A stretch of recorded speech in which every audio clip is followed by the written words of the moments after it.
สวัสดีค่ะสวัสดีอีฟซี่ทั้งช่องของสงกรานต์นะคะพี่น้อง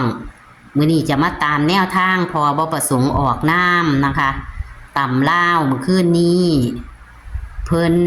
กอดข้อกันมากค่ะ1 กับ 8กอดข้อมาก8-1นะคะส่วนเลขวิ่งเพิ่นบ่ผิดหวังค่ะให้4 กับ 1เข้า1แต่บ่แม่นตัวนิ่นแต่กับเข้านะคะงวดนี้นะคะ วันที่25 มิถุนายน69คือวันพฤหัสนี่มื้อแรงนี่จะเป็นตัวใดเฮาไปรับชมรับฟังกันได้เลยค่ะค่ะสวัสดีค่ะสวัสดียายค่ะขึ้นเลขกับกอดข้อกันมาติพ่อ18นะโอ้ยกอดข้อไล่นอนไล่ตรงเนาะโอ้ยไล่ตรงเลยเนาะว่าได้บ่จับใส่ว่ามันออกเป็นก้อนนี่แม่เนาะแม่นอยู่มันออกบ้านก่อนนี่ตารางมีหมดเลยเนาะไอ้12ออก02ซั่นเนี่ยจังได๋จังโอ้มาคักมาแหน่มาย่ำอยู่ว่าปานนั้นแม่นไอ้82ออก81แม่ตะวัน1661พอไปทางอุบลแม่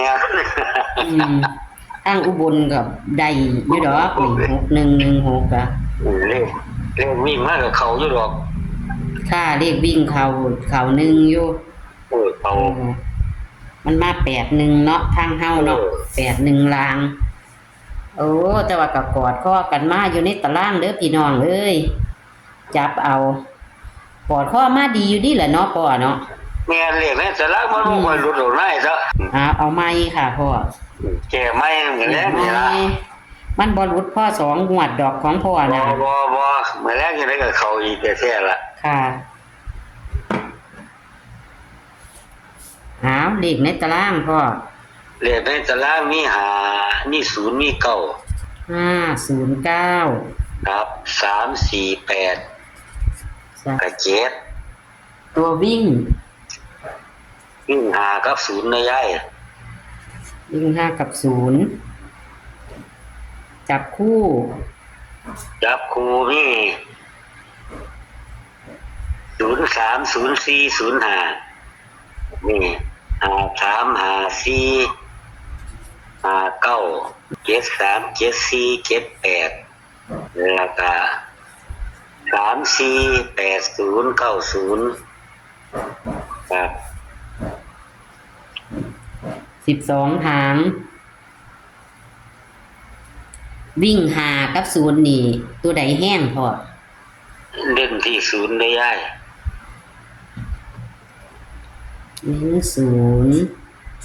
0คำพ่อเลขจับคู่มี0หลายเนาะ มันก็มา02ขึ้นนี่เนาะโอ้เลขจังได๋หน้าตำค่ะบัดนี้ตัวเน้นของจับคู่นี่มีตัวใดแน่พ่อตัวนี้มี03 05ได้ยาย03 05 53 54 53 54 73 74 73 74ครับมี6หางเหมือนเดิมกันเบิ้ลนะนายยายค่ะกันเบิ้ลไว้005เด้อ00คาเทียมันมาหลอนแม่นบ่พ่อ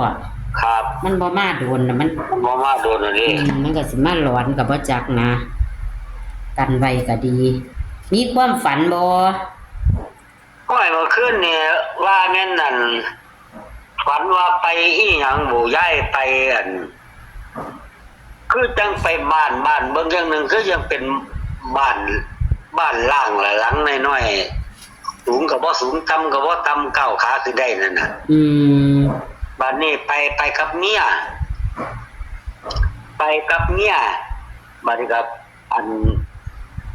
ไปนอนอยู่ผมไปเฮ็ดอีหยังบ่เฮ็ดนกกินนี่ล่ะบัดนี้เมียผมก็เลยไปคุยกับผู้อื่นน่ะนะไป คุยกับผู้อื่นไปเว้ากับผู้อื่นเนี่ยเขาจับตีนจับมือจับอันนั้นจับอันนี้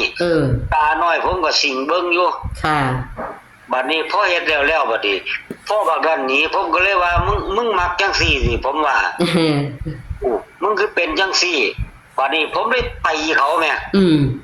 ตีเขาบัดนี้เขาลักหนีจากผมแม่บัดนี้ค่ะ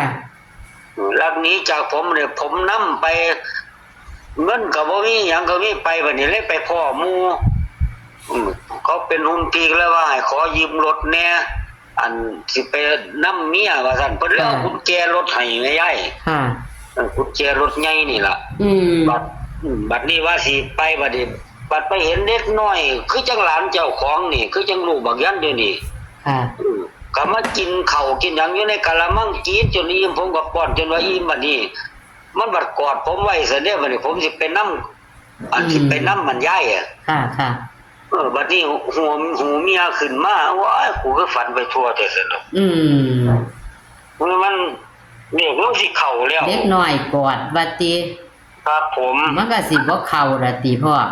จังว่านั่นเดี๋ยวผมศูนย์เมียได้ตีเมียเนี่ยบ่0304กับ05นี่ล่ะถึง0น่ะว่าติครับถึง004สิบ่มาอีกซะบ่คันวางซั่นผมได้เอามือตีเขาแม่ยาย0405แกก็เลยลักหนีจากผมสินำซั่นเด้ค่ะแต่ว่าไปเจอเด็กน้อยแล้วกินข้าวน้ำเด็กน้อยบ่พ่อกับมีตะป้อนมันน่ะละยายเอากินข้าวให้อิ่มมึงจะกินเฮียหลายก็เลยให้มันกินมานี่อันพี่ชายผู้อันว่าหมู่เดียวกันน่ะเพิ่นก็เลยเอากุญแจรถกับเอาเงินให้น่ะว่าไปนำเมียน่ะนะค่ะกูบ่ได้ไปดอกกูเมียกูลากูสิไปนอนเอานี่กุญแจรถว่าซั่นขับไปรถมึงขับเป็นว่าซั่นโอ้ก็อาจจะรีกเข้าแล้วก็บ่จักเด้อเด็กน้อยก็มากอดพ่ออีกครับอ้าวขอให้เข้าเนาะพ่อขอให้มาก็ว่าจังซั่นล่ะยาย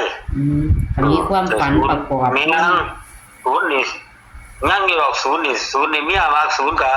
นั่นล่ะก็080อยู่นั่นล่ะค่ะ8090นั่นล่ะหนูจะทวนให้เด้อทวนให้ฟังเด้อบัดนี้เด้อมันสิแม่นบ่030405535459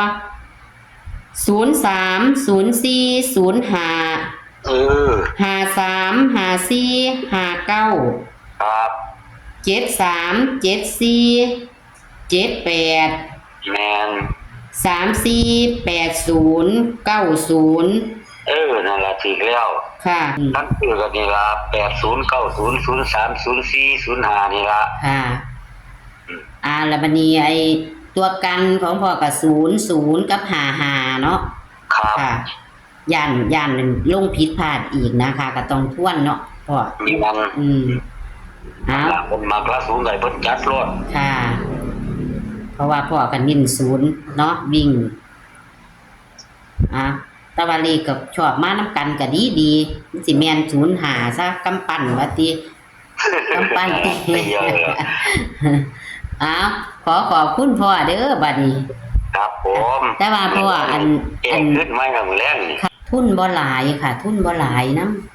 ซื้อซุมื้อหลายก็โอ้ยบ่นั่นงานซื้อซุมื้อหลายคันมันซื้อก็ใครได้บ่ถือโดนถือเตียนนึงมันก็ขาดทุนแล้วช่วงมาปีใหม่มานี่คือบ่ถูกเลยเลขใหญ่ก็บ่ถูกหนูก็เลยละแต่ว่าเลขใหญ่น่ะว่าสิซื้ออยู่ดอกได้หมดนี่ติคือแท้ละพ่อ 100%ละ82มื้อ69มื้อนั้นแท้ๆเลยล่ะติ69แม่นบ่พ่อครับ826982นี่28นี่นำมาเลยค่ะค่ะค่ะจังซั่นก็ขอบคุณพ่อเด้อค่ะครับผมยายมาแรงนี่โชคๆมันยกช่องรถมาแรงนี่ค่ะขอให้รวยยกช่องเนาะครับผมสวัสดีค่ะครับสวัสดีครับยายเลขพอบ่ประสงค์ออกนามเลขในตารางเพิ่นกอดข้อกันมากค่ะพี่น้องเอ้ยเบิ่งเนี่ยเลขในตารางกอดข้อกันมาดีคันบ่กอดไล่สุด21ก็กอดมาไล่ตังอันนี้18กอดไปไล่นอนนี่ค่ะ ตำล่าววันที่24มิถุนายน69ของพอเลขวิ่งพอกับบ่หลุดค่ะมาให้4กับ1แต่ว่าเข่า1ตัวที่พอบ่ได้นิ่นนะคะก็มา81นะคะ